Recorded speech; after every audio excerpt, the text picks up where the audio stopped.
अब रावण विचार किया कि कैसे अपहरण करूं उनकी स्त्री का। मारीच के पास गया। जे भी मारीच ने देखा कि रावण आया तो ये स्वार्थी बिना किसी कारण के तो आएगा नहीं, क्योंकि वो राजा है। राजपद ऐसा होता है कहीं भी, जैसे ऋषि मुनियों के भी आश्रमों में कोई राजा पहुंचे तो अर्घपाद्य आदि राजा को दिया जाता। राजा भले साष्टांग दंडवत हो अपनी, लेकिन राजपद भगवत स्वरूप माना जाता है, क्योंकि संपूर्ण प्रजा की वो सेवा करता है। सर झुकाया मारीच ने, रावण ने भी सर झुकाया। नीच का झुकना अर्थात जिसके हृदय में नीचता का भाव होता है, वो बड़ी मित्रता दिखाए, मीठे वचन बोले, प्रणाम करे तो सावधान हो जाना चाहिए। जैसे सिंह आदि जब शिकार पर हावी होना चाहते हैं तो ऐसे झुकते नजर आते, तो उनको मत समझो कि कमजोर होके झुक रहे, नहीं, वो अपने शिकार पर प्रहार करना चाहते हैं। बिल्ली जब चूहे को पकड़ना पीछे, सिंह जब, इसका मतलब छलांग लगाना चाहता, प्रहार करना चाहता है। ऐसे रावण का झुकना देख करके मारीच ने समझा भी जरूर किसी स्वार्थ से पीड़ित होकर आया है, और ये इसका स्वार्थ दोनों नाश करने वाला है, क्योंकि इसकी बुद्धि कोई पवित्र तो है नहीं, तो पवित्र कोई बात कहेगा नहीं। दुष्ट भाव हो और मीठी वाणी हो तो बहुत सावधान हो जाना चाहिए। मीठा बोले और भाव दुष्ट हो, आचरण दुष्ट हो तो बहुत सावधान हो जाना चाहिए। मारीच ने पूजा की, आदर पूर्वक कहा, आप अकेले आए हैं? जरूर कोई भारी समस्या है, क्या है? रावण ने कहा कि शूर्पणखा का नाक कान काट दिया गया, खरतिश्रा इनका वध हो गया, पूरी सेना नाश हो गई उनकी। हमने सुना है 2 राजकुमार आए, उनके साथ सुंदर स्त्री है, मैं उनको इसका फल चखाना चाहता हूं। तुम कपट मृग बनो, ऐसे सुंदर बनो कि तुम्हें देखकर उस राजवधू का मन लुभा जाए और उनके पति को तुम दूर ले जाओ, मैं उसका अपहरण करूंगा। मारीच ने कहा, क्या तुम बोल रहे हो? जो आए हैं मुझे पता है वही आए जिनसे पहले मिल चुके हैं। विश्वामित्र जी की यज्ञ रक्षा करने के लिए गए थे, जब मैं यज्ञ विध्वंस करने गया तो बिना फण का बार मारा था, 100 योजन दूर गिरा था। आज तक हमारी वो भृंगी कीट की तरह स्थिति है, मैं भूल नहीं पा रहा उनका सारंग धनुष पर बाण संधान करना और 400 कोस दूर गिरना, 100 योजन 400 कोस। अरे वो ईश्वरों के भी ईश्वर हैं, तुम उनको छल कपट से ठगना चाहते हो? बिल्कुल बिल्कुल नहीं, ऐसा नहीं हो सकता। रावण ने कहा, तुम जान रहे हो जवाब किसको दे रहे हो? हम हाथ जोड़ के कहते हैं, ताड़का स्वभाव भगवान शिव का अजगौ, खरदूषण तीसरा, ये सब जान करके तुम्हारे हृदय में भी ये नहीं समझ में आया कि वो राजकुमार ही केवल हैं। हम तुम्हारा विरोध नहीं कर रहे। रावण से कहा, तुम अपने पूरे निशाचर कुल का मंगल करने के लिए वापस चले जाओ, मैं तुम्हारा बड़ा हितैषी हूं। रावण ने कहा, गुरु जी में मूढ़ करसी मम बोधा, कहु जग मोई समान को जोधा। मारीच ने हृदय में सोचा, मरना ही है, अगर ना कहता हूं तो ये मारेगा, और हां कहता हूं तो रघुनाथ जी मारेंगे। तब मारीच हृदय अनुमाना, न वही विरोधे नहीं कल्याणा। इन 9 से तत्काल विरोध नहीं करना चाहिए। कोई शस्त्र लिए खड़ा हो तो बहुत बच के निकलो, ऐसे कठोर शब्द मत बोलो, क्योंकि उसके हाथ में शस्त्र है, अगर वो बुद्धि ठीक ना रही तो प्रहार कर देगा। शस्त्री, मर्मी, प्रभु, सठ, धनी, वैद्य, बंदी, कवि, भानस, गुनी। अगर कोई शस्त्रधारी है तो बहुत होश से बात करो, और तुम्हारा जो सब भेद जानने वाला है उससे होश से बात करो, और जो तुम्हारा स्वामी है उससे होश से बात करो, और जो एकदम मूर्ख है उससे होश से बात करो। जो धन आदि विविध संपत्तियों से संपन्न है उससे होश से बात करो, और जो तुम्हारा डॉक्टर है उससे होश से बात करो। ऐसे शब्द मत बोल देना कि उसका बुद्धि का शासन ही खत्म हो जाए, डॉक्टर ही है। और जो तुम्हारा यश गान करने वाले हैं, क्योंकि सामने राजा रावण है, इससे भाट आदि, इनसे होश से बात करो। अगर ये यश की जगह तुम्हारी बुराइयां शुरू की है तो, और जो रसोईया है इनसे होश से बात करो। कह रहे विचार किया मारीच ने कि 9 से बहुत सावधानी से बात, शस्त्री मर्मी प्रभु सठ धनी वैद्य बंदी कवि भानस गुनी, उभय भांति देखा निज मरना, तब ताके सी रघुनायक सरना। ये दोनों तरह मरना है, संसार के भोगों में भी मरना है क्योंकि इसका नाम मृत्यु लोक है, और इधर भी मरना है। तो जब मरना ही है तो प्रभु के होके मरे कि अब बार बार मरना ना पड़े। जब मारीच ने देखा कि ये तो चंद्रहास निकाल के अगर ना बोला तो अभी गर्दन काट देगा, वो हां बोला तो रघुनाथ जी का अमोघ बाण मेरी छाती को चीरेगा, यही ठीक रहेगा। रघुनाथ जी के हाथों से मरूं, इस पापी के हाथ से क्यों मरूं। उतरु देत मोहि बधब अभागे, कस न मरो रघुपति सर लागे। मरना तो है ही, अच्छा होगा प्रभु के हाथ से मरूं। जिस समय मैं मृग बन के भागूंगा और प्रभु मेरे पीछे भागेंगे, मैं मुड़ मुड़ के उनको देखूंगा, उनको देखते हुए मेरे प्राण जाएंगे, इससे बड़ा लाभ क्या हो सकता है। असजिय जान दसानन संगा, चला राम पद प्रेम अभंगा। अब मुझे भगवत प्राप्ति होगी, क्योंकि भगवान के बाण से प्राण छूटेंगे, भगवान का दर्शन करते हुए परम पद को प्राप्त होगा। रावण के साथ मारीच चल रहे, हृदय में इतना आनंद उमग रहा है मारीच के, मन अति हरस जनाव न तेहि, आजू देखी हो परम स्नेही। निज परम प्रीतम देखि लोचन, सुफल करि सुख पाई हो। श्री सहित अनुज समेत कृपा, निकेत पद मन लाई हो। निर्वाण दायक क्रोध जाकर, भगति अवशही बस करी।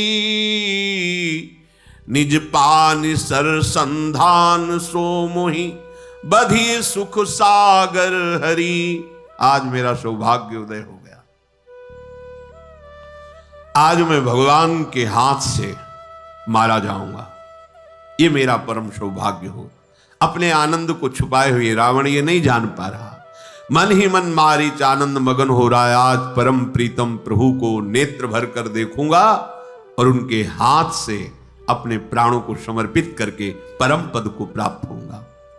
आज सिया जो शहीद, लखन जो शहीद, श्री राम का दर्शन होगा, जिनका क्रोध भी परम पद प्रदान करने वाला है, जिनकी भक्ति अजित भगवान को जीत लेती है। परम स्वतंत्र न सिर पर कोई, ऐसे भगवान कहते अहम भक्त पराधीनो असुतंत्र द्विज। निर्वाण दायक क्रोध जाकर, भगति अवशहि बस करी। निज पान सर संधान सो मुई, बधी सुख सागर हरि। आहा, आज मेरा सौभाग्योदय हुआ, ऐसे भगवान के हाथों से छूटे हुए बाण से मेरे प्राण निकलेंगे। मैं बार बार देखूंगा। मम पाछे धर धावत, धरे सरासन बान। फिरी फिरी प्रभुई बिलो की हूं, धन्य नमो शम आन। आज मैं धन्य हो गया, जब मैं मृग शरीर रखकर भागूंगा और पीछे भगवान बाण संधान की हुई मेरे पीछे भागे, मैं मुड़ मुड़ कर उनके उस अनुपम रूप का दर्शन करूंगा। अब रावण जहां भगवान की पर्णकुटी थी वहां समीप पहुंचा। ऐसा सुंदर मृग बना जो सृष्टि में ही नहीं था। स्वर्णिम दिव्य कांति, बड़ा ही विचित्र, मणियों की आभा प्रकट हो रही, स्वर्णिम मृग अति विचित्र कछु बरन न जाई, कनक देह मणि रचित बनाई। और जीवित कोई खिलौना थोड़ी कि ऐसे स्वर्ण का मृग और मणियों से चलता फिरता मृग।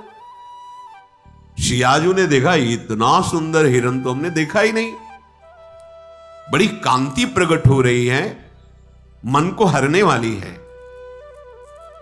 कहा हे रघुनाथ जी, देखो देखो ये कितना सुंदर मृग है, अगर इसकी सुंदर छाल हो, आए हुए मुनियों को उसमें विराजमान करेंगे, बहुत सुंदर मृगशाला बनेगी। प्रभु ये मृग जो है इसका वध होना चाहिए और इसकी मृगशाला बनाई जाए। हे सत्य प्रतिज्ञ प्रभु, इसको मारकर इसकी मृगशाला बहुत सुंदर रहेगी। भगवान मुस्कुरा दिए कि तुम जान नहीं रही हो ये कौन मृग बना हुआ है, ये रावण की चाल है, ये तो मारीच है। पर पहले ही सीता जी से कहा था कि हम कुछ लीला करना चाहते, तुम अग्नि में विराजमान हो, तो मायामयी प्रतिबिंब स्वरूप सियाजू ये हैं, जो प्रभु की प्रिया जो हैं वो तो अग्नि में विराजमान है। संत भक्त और देवताओं का कार्य करने के लिए प्रभु आनंदित हो उठे और कहा हे प्रिया, जैसी तुम्हारी इच्छा। आज तक कभी सियाजू ने आज्ञा नहीं करी, कभी आज्ञा नहीं करी, प्रभु को कभी नहीं कहा, कभी नहीं। आज कह रहे इसे मार के लाओ और इसका मृगशाला बनाई जाएगी जो बहुत काम आएगी। इतने प्रभु इसलिए प्रभु मुस्कुरा दिए क्योंकि अब लीला ही करनी है। मृग बिलो की कटि परिकर बांधा, करतल चाप रुचिर सर सांधा।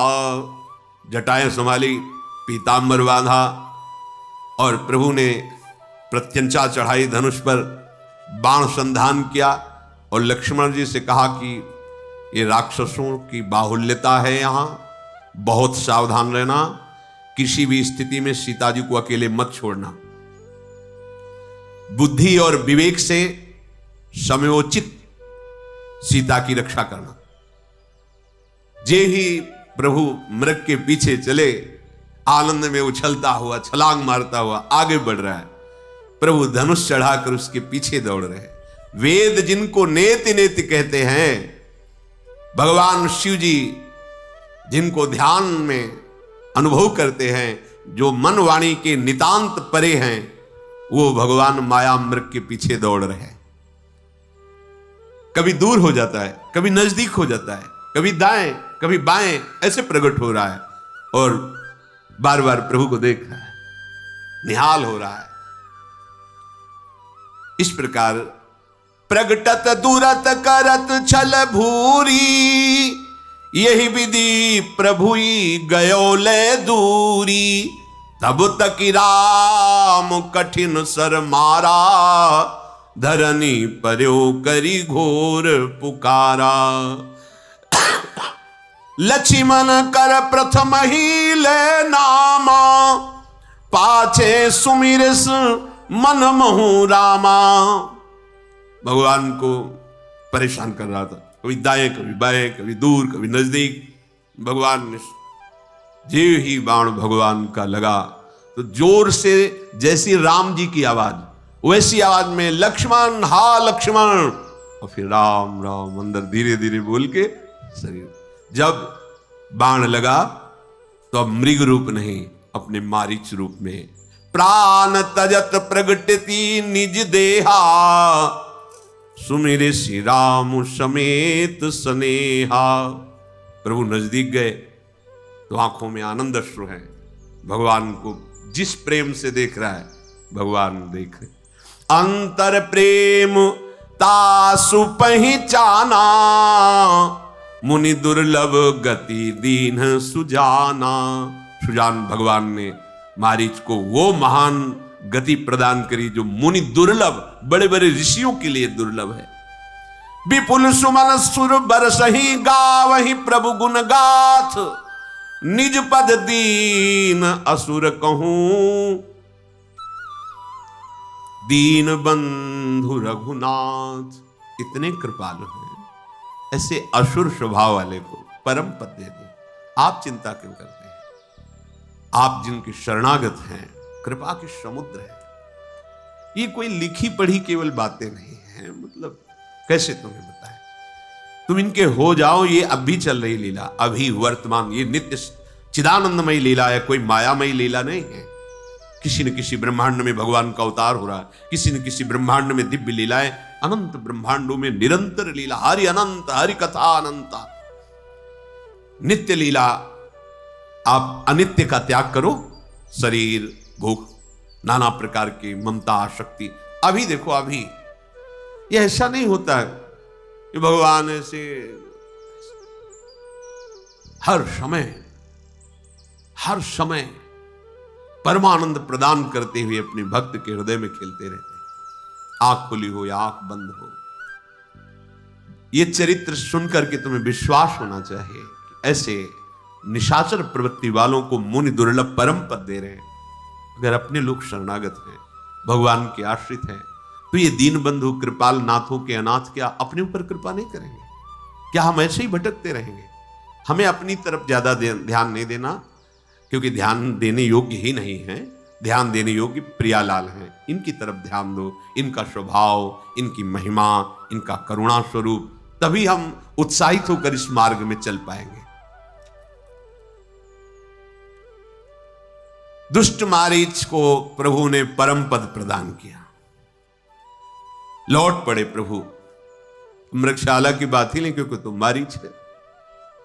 हाथ में धनुष, कमर में तरकश, सिंहवत चाल प्रभु की। ये जोर की आवाज जो पहले मारीच ने की थी, हा लक्ष्मण, ये सिया जी के कान तक पहुंची। सिया जी ने लक्ष्मण जी से कहा, प्रभु संकट में है। ये आवाज मेरे प्रभु की थी, प्रभु संकट में है, तुरंत तुम जाओ और उनकी सहायता करो। लक्ष्मण जी ने हंस दिया, क्या बात करते हो मां? अरे जिनकी भ्रकुटी के इशारे मात्र से भ्रकुटी विलास सृष्टि लय होई, सपने हूं संकट परई की सोई। जिनके एक भ्रकुटी के इशारे में सृष्टि का सृजन, पालन और संहार हो जाता है, उन प्रभु को कोई संकट में डाल सके? कैसी बात करते हो आप? सीता मरम बचन जब बोला, हरि प्रेरित लक्ष्मण मन डोला। ओ गोस्वामी जी बड़े करुणा में हृदय, शब्द नहीं निकाल। सीता वचन जो वाल्मीकि हृदय में चुभने वाले, वाल्मीकि रामायण में पीछे स्वाध्याय किया। लक्ष्मण जी ने कहा, सावधान, हे मां, चरणों की तरफ देखी कि सावधान, एक भी शब्द ऐसा नहीं। ठीक है, इसका मतलब है रघुवीर कुछ करना चाहते हैं। आपके मुख से ऐसे वचन कैसे निकल गए? हे दिशाओं के देवता और साक्षी हो, मैं भगवान की आज्ञा का उल्लंघन नहीं करना चाहता था, क्योंकि प्रभु ने कहा था विवेक पूर्वक सीता की रक्षा करना, पर अब मैं नहीं रुक सकता। लक्ष्मण जी हृदय से व्यथित हो गए। कभी भरनेत्र सिया जी की तरफ नहीं देखा, कभी नहीं, चरणों के सिवा कभी नहीं। ये तो लीला होनी है, इसलिए ऐसे सीता जी ने कटु वचन, वाल्मीकि रामायण में स्पष्ट लिखा हुआ है। सन्यासी के वेश में रावण पधारा, जो ही देखा लक्ष्मण जी गए, श्री रावण पधारा। जिसके डर से देवता दैत्य सब भयभीत होते हो, भयभीत होता हुआ आ रहा है, कांप रहा है, क्योंकि ये मार्ग ऐसा है। कुपंथ मार्ग में पैर रखोगे तो चाहे जितने बलवान विद्वान जो भी हो, भय तुम्हारे अंदर समा जाएगा, सोच तुम्हारी तुम्ही को खा जाएगी। इतना तुम्हारे अंदर डर, इतना गंदा चिंतन, ऐसी तुम्हारे अंदर मानसिकता बन जाएगी कि तुम खुद अपने आप में हर समय जलोगे यदि अत्याचार करोगे, गंदे आचरण करोगे। देखो बड़ा विद्वान है, बलवान है, जाके डर सुर असुर डराही, निशिन नींद दिन अन्न न खाही, सो दससील स्वान की नाई, इत उत चितई चला भड़ियाई। भयभीत होता हो, जैसे कुत्ता किसी के सामान को लेने जा रहा हो खाने की, तो कैसे हो, डरता है, ऐसे डरता हुआ। इमि कुपंथ पग देत खगेशा, राहई न तेज तन बुद्धि बल लेशा। जो पराई माता बहनों की तरफ काम भाव से दृष्टि रखकर ऐसे आचरण करता है, ना शरीर में बल रह जाता है, ना तेज रह जाता है, ना बुद्धि, ना किसी तरह का वैभव अभी दिखाई दे रहा है, देखते रहो सर्वनाश हो जाएगा। ये बहुत बड़ा कुमार्ग है। इम कुपंथ पग देत, ये मनोरंजन नहीं है। इम कुपंथ पग देत खगेसा, रह न तेज तन बुद्धि बल लेशा। इतनी भी बुद्धि नहीं रह जाएगी। रावण आकर के भिक्षाम देहि, अतिथि धर्म, सामने देखा कि एक जति खड़ा हुआ है, बड़ी कथाएं सुनाने लगा, राजनीति की, भय की, आकर्षण की। सीता जी ने कहा तुम वेश तो यति का रखे हो, पर वचनों से तुम्हारी दुष्टता झलक रही। ये कैसे तुम दुष्ट वचन बोल रहे हो? वेश के अनुकूल तो वचन नहीं है। कहा सीता सुनु जति गुसाई, बोलहु वचन दुष्ट की नाई। तुम्हारे वचन तुम्हारे वेश के अनुकूल नहीं है। इसका मतलब तुमने वेश केवल नाटक में धारण किया है। तुम वास्तविक सन्यासी नहीं हो सकते, क्योंकि ऐसे वचन नहीं होते विरक्तों के। तब रावण ने अपना असली रूप दिखाया, रावण रूप में, और बताया मैं लंकाधिपति रावण। सीता जी भयभीत हो गई, लंबी सांस खींचकर धैर्य धराओ। कहा है दुष्ट, तू अभी देख रघुनाथ जी आते ही होंगे, तुझे इस छल कपट का दंड भी मैं दिलाती हूं। राक्षस राज, तू मेरी चाह कर रहा है, इसका मतलब काल तेरा नाश करना चाहता है। रावण ने सीता जी की तरफ देखा। बहुत मंगलमयी बात गोस्वामी जी ने लिखी। सुनत बचन दस शीस रिसाना, सीता चरण बंदी सुख माना। अपने कल्याण के लिए आपका अपहरण करूंगा, प्रणाम की। ये भगवान का पार्षद है। लीला के लिए आदेश तो सरकार का हुआ है कि मैं बैर करूं, पर आपको अब कष्ट सहना पड़ेगा। सीता जी के चरणों की तरफ देखा और मानसिक प्रणाम किया, और क्रोध करता हुआ सीता जी का अपहरण कर लिया। रथ पर बैठाला, आकाश मार्ग से चला। इतना भयभीत हो रहा है कि उसको दिशाओं का ज्ञान नहीं, किधर जाना, किधर है लंका। भयभीत हो गया है, किधर जाना है, कुछ सुधि नहीं रह गई। सीता जी जोर से हा रघुनाथ, हा राम, कौन सा ऐसा अपराध किया जो आपसे दूर में, आपसे विमुख होकर जा रही हूं। हा जग एक वीर रघुराया, केहि अपराध विसार हुदाया। आरति हरन शरण सुखदायक, हा रघुकुल सरोज दिन नायक। हा लक्ष्मण तुम्हार नहीं दोषा, सो फल पायूं कीन्हूं रोषा। हे रघुनाथ जी, मेरे से क्या अपराध बन गया जो मुझे ऐसा दंड मिल रहा है कि रावण अपहरण करके ले जा रहा है और आप दया भी नहीं कर रहे। हे दुखों का हरण करने वाले, हे शरणागत भक्तों को सुख देने वाले, हे रघुकुल रूपी कमल के सूर्य। हा लक्ष्मण, तुम्हारा कोई दोष नहीं, मैंने जो बोला उसका मुझे दंड मिल गया। सिया जी कह रहे सो फल पायो कीन्हूं रोषा, मैंने जो क्रोध में भरकर जो तुम्हें कटु वचन बोले उनका फल मुझे तत्काल मिल गया है। जानकी जैसे विलाप कर रहे हैं, प्रभु तो बहुत कृपा समुद्र हैं पर दूर हैं, अब मुझे कैसे बचा सकते हैं। ऐसे जानकी जी, कौन मेरी विपत्ति को प्रभु को सुनाएगा। विपत्ति मोरी को प्रभु ही सुनावा, पुरोडास चेहरा सब खावा। सीता के विलाप सुनि भारी, भय चराचर जीव दुखारी। गीधराज सुनि आरत बानी, रघुकुल तिलक नारी पहचानी। अधम निशाचर लीन्हे जाई, जिमी म्लेच्छ बसु कपिला गाई। हाय, मेरी विपत्ति को कौन प्रभु श्री राम को सुनाएगा। यज्ञ के भाग को जैसे गधा चुरा ले, ऐसे ये मेरा अपहरण किए हुए जा रहा है। हा राम, हा रघुनाथ, जो भी आवाज सुनता है दुखी विकल हो जाता है। जटायु के कान में आवाज पड़ी और उड़ा और देखा कि विमान पर दशानन रावण सीता जी का अपहरण करके ले जा रहा है। जटायु ने कहा, हे पुत्री, बिल्कुल दुख मत मानो, मैं आ गया हूं, तुम्हारी रक्षा करूंगा।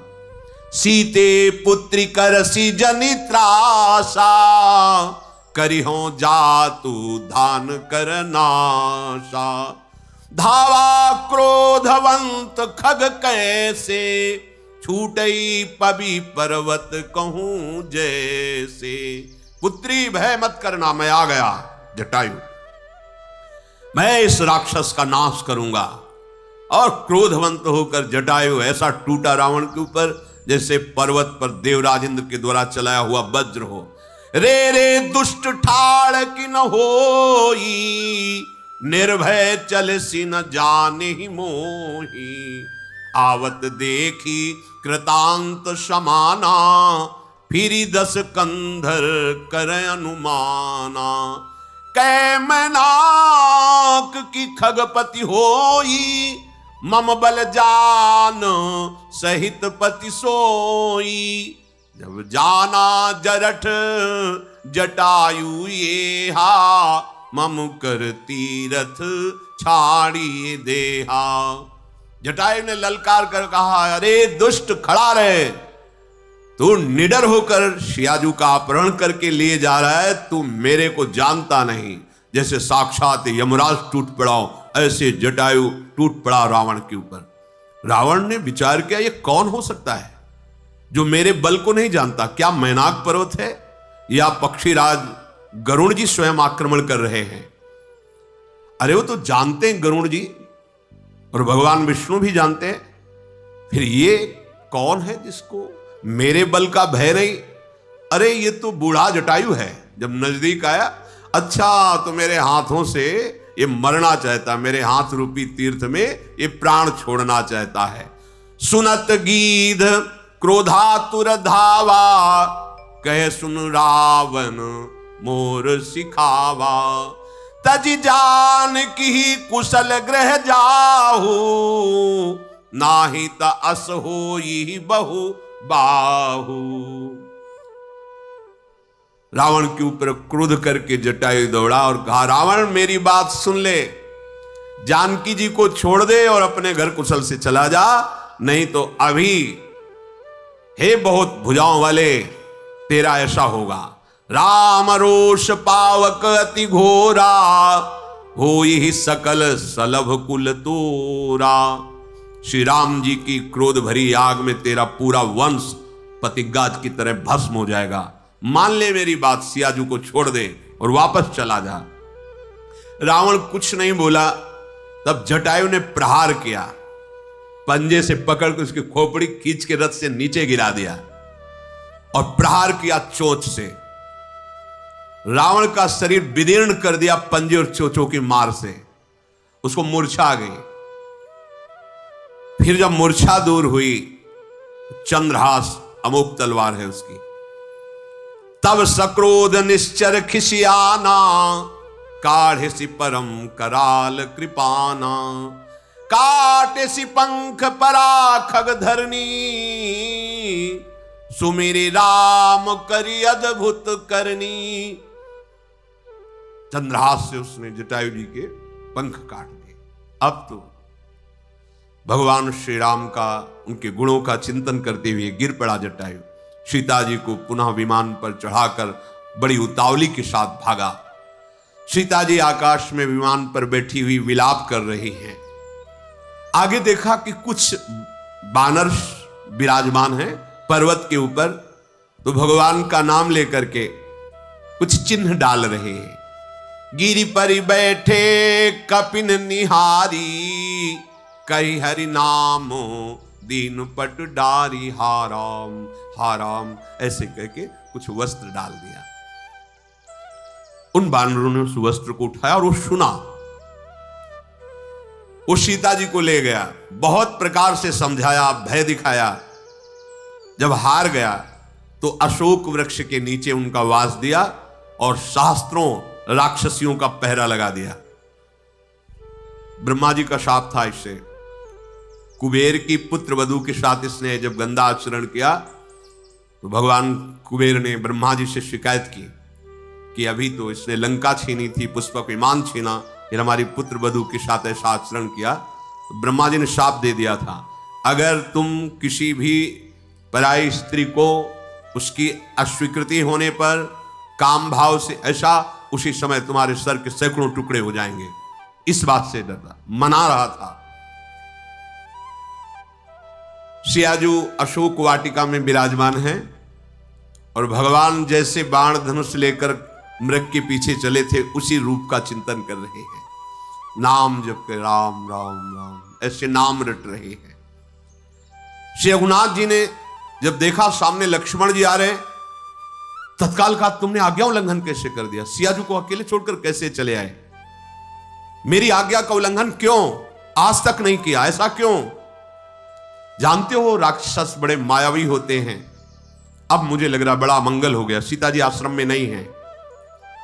लक्ष्मण जी ने भगवान के चरणों को पकड़कर कहा, नाथ मैं कुछ कह नहीं सकता, मैं आपकी आज्ञा का उल्लंघन क्यों किया मैं कह नहीं सकता, बस इसमें मेरा दोष नहीं है, मैं इतनी ही प्रार्थना। एक बार भी सिया जी के प्रति ये भाव नहीं कि उन्होंने ऐसा कटु वचन कहा, नहीं, चरण पकड़ के कहा प्रभु आपकी आज्ञा उल्लंघन क्यों हुई मैं ये कह नहीं सकता, बस ये जरूर कह रहा हूं इसमें मेरा कोई दोष नहीं है। लक्ष्मण सहित प्रभु श्री राम वहां गए तो देखा जानकी जी ही नहीं। अब तो प्रभु का हृदय विकल हो गया।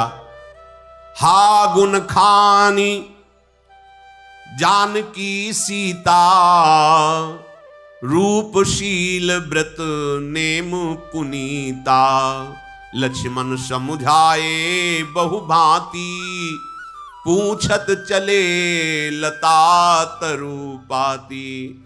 हे खगु मृग हे मधुकर श्रेणी, तुम देखी सीता मृग नैनी, खंजन सुख कपोत मृग मीना, मधुप निकर को किला प्रवीणा।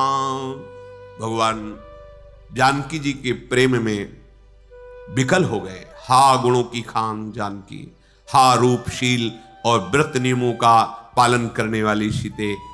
लक्ष्मण जी बहुत प्रकार समझा रहे हैं। राम जी लता पता से पूछ रहे हैं, हे पक्षियों, हे पशुओं, हे भौरों की पंक्तियों, तुमने हमारी मृगनयनी सीता जी को देखा है क्या? एक खंजन पक्षी, ए शुक, कबूतर, हिरन, मछली, प्रवीण कोयल, तुमने देखा है सीता जी किधर गई? कुंदकली, अनार, कमल, शरद का चंद्रमा, वरुण का पास, कामदेव का धनुष, हंस, गज, सिंह, ये सब अपनी प्रशंसा सुन रहे हैं। बेल, तुम हर्षित हो रहे हो, तुमने सिया जी को देखा है? बिल्कुल ठीक वैसी दशा जैसी गोपी जन के रही। जब भगवान रास में अंतर ध्यान हो जाते हैं तो सब लता पता से पूछती, जैसे हमारे प्रीतम कृष्ण को देखा, ऐसे ही भगवान श्री राम सियाजू के प्रेम में हमारी सियाजू को देखा। अच्छा, बेल, सुवर्ण बेल और कदली, तुम हर्षित हो रहे, इसका मतलब तुमने सियाजू को देखा है। ये प्रेम की दशा है। हे जानकी, तुम्हारे बिना देखो ना मेरे हृदय में कितना शोक हो रहा है, तुम कहां हो? हे जानकी कहां हो? ऐसे पूर्ण काम है भगवान, आनंद राशि है, अजन्मा है, अविनाशी है। ये प्रेम की व्यवस्था है। अगर भक्त भगवान के प्रेम में विकल है तो भगवान भी भक्त के प्रेम में विकल होते हैं। यदि भगवान के ध्यान में भक्त मस्त है तो भगवान भक्त के ध्यान में, अगर भगवान को भक्त अपना हृदय मानता है तो भगवान भक्त को अपना हृदय, साधु हृदयम मह्यम। गिद्धपति जटायु घायल होकर के भगवान का चरण चिन्ह का चिंतन कर रहा है कि जिनके श्री चरणों में वज्र, ध्वजा, कुलिश, अंकुश, जौ ये विराजमान, क्या मेरे प्राण निकलते निकलते मैं उन चरणों को देख पाऊंगा? जटायु ऐसा। कृपा सागर रघुवीर ने आगे परा गिद्धपति देखा, सुमिरत राम चरण जिन रेखा। प्रभु दौड़ गए, जटायु जी को गोद में उठाया और अपने कर कमल ऐसे फेर, कर सरोज सिर पर सेऊ कृपा सिंधु रघुबीर, निरखि राम छवि धाम मुख विगत भई सब पीर। चिंतन कर रहे थे जटायु जी, क्या प्राण निकलते निकलते मुझे प्रभु श्री राम के दर्शन होंगे। उनके चरण चिन्हों का चिंतन कर रहे थे। इतने में देखा भगवान आ गए और गोद में जटायु जी को लिया और अपने कर कमल से उनके सर को ऐसे सहला रहे हैं। प्रभु का सुंदर मुख जटायु जी देख सारी पीड़ा चली गई। धीरज धर के जटायु जी ने कहा, हे जन्म मृत्यु के भय का नाश करने वाले प्रभु, रावण ने मेरी दशा की है, उसी दुष्ट ने सिया जी का हरण किया है। हे गोसाई, मैंने देखा कि वो दक्षिण दिशा की ओर ले गया है। सीता जी बहुत विलाप कर रही थी। प्रभु, मैंने आपके दर्शनों के लिए ही प्राण रोक रखा है, अब निकलना चाहते हैं प्राण, कृपा निधान। राम कहा तनु राखहु ताता, मुख मुस्काई कही तेहि बाता। भगवान ने कहा, मैं अभी आपके शरीर को दिव्य किए देता हूं, कोई पीड़ा नहीं, कोई घाव नहीं, तुम रहो। जटायु ने कहा, आप धोखे में नहीं प्रभु, अब नहीं।